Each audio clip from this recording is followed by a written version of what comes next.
আমরা এখন আছি হোম অফ বেঙ্গল ব্যাডমিন্টন সেন্টারে, স্টার ব্যাডমিন্টন একাডেমি। আপনারা বুঝতেই পাচ্ছেন যেখানে চলছে সারা Bharat sub junior ranking badminton प्रतियोगिता। और ये धोनी की हुई जी गजब ग्रिप कैसे SRMB जैसे SRMB TMT बार की विन ग्रिप टेक्नोलॉजी सीमेंट के साथ बनाए मजबूत पकड़। Grip is important. शेष hello Yonex Sunrise All India sub junior under 13 age group national ranking badminton tournament 2024। 14 September থেকে 19 সেপ্টেম্বর 6 দিন এই আসর বসেছিল হরিনাবির স্টার ব্যাডমিন্টন সেন্টারে। আয়োজনের দায়িত্ব ছিল ওয়েস্ট বেঙ্গল ব্যাডমিন্টন অ্যাসোসিয়েশন। উদ্বোধনে উপস্থিত ছিলেন 4 বারের জাতীয় চ্যাম্পিয়ন তারকা চেতন আনন্দ। গোটা বিষয়টি যাঁর মস্তিষ্কপ্রসূত তিনি ওয়েস্ট বেঙ্গল ব্যাডমিন্টন অ্যাসোসিয়েশনের সচিব ও সারা ভারত ব্যাডমিন্টন ফেডারেশনের সহসভাপতি ও টুর্নামেন্ট কমিটির চেয়ারম্যান মাননীয় শেখর বিশ্বাস।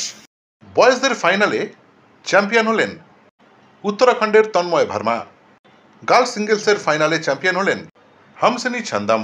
বয়েজ ডাবলসের ফাইনালসে চ্যাম্পিয়ন হলেন কে পুপাল্লা আর সি ওয়াংখেড়ে।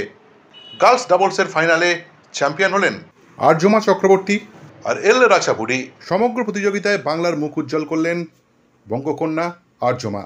পুরস্কার প্রদান অনুষ্ঠানে উপস্থিত ছিলেন সাই পূর্বাঞ্চলের এক্সিকিউটিভ ডিরেক্টর মিস্টার সত্যজিৎ সংস্কৃত। সমগ্র অনুষ্ঠানটি দুর্দান্ত পরিচালনা করে কি বলছেন শেখর বিশ্বাস। তারা অত্যন্ত খুশি এবং দুটো দিন আড়াই দিন যারা এই ডিপ্রেশনের জন্য যে অসম্ভব বৃষ্টি হয়েছিল সেই বৃষ্টির মধ্যেও তার মধ্যে আমরা কোনো কমপ্লেন দেখতে পাইনি। এইটা হচ্ছে কি আমাদের বাংলার কাছে, এটাই হচ্ছে কি সবচেয়ে আমাদের ওয়েস্ট বেঙ্গল ব্যাডমিন্টন অ্যাসোসিয়েশনের কাছে বাংলার হয়ে এটা সবচেয়ে আনন্দের। এবং আমরা নানানভাবে পোস্ট দেখতে পাচ্ছি, যে পোস্টে ফেসবুকে ইনস্টাগ্রামে পোস্ট দেখতে পাচ্ছি যে ওয়েস্ট বেঙ্গল ব্যাডমিন্টন অ্যাসোসিয়েশন একটা অসাধারণ টুর্নামেন্ট অর্গানাইজ করেছে। প্রথম দিন ইনঅগারেশনে আমরা পেয়েছিলাম চিফ গেস্ট হিসাবে ডক্টর পল্লব দাস, চেয়ারম্যান রাজপ্রসাদ মিউনিসিপ্যালিটি। তিনি প্রচুর সহায়তা করেছেন আমাদের এই স্টার ব্যাডমিন্টন একাডেমি তৈরি করবার সময়। এবং 4 বার ন্যাশনাল চ্যাম্পিয়ন আমাদের চেতন আনন্দ এবং আমাদের বিশিষ্ট অতিথি হিসাবে সেদিন এখানে উপস্থিত ছিল।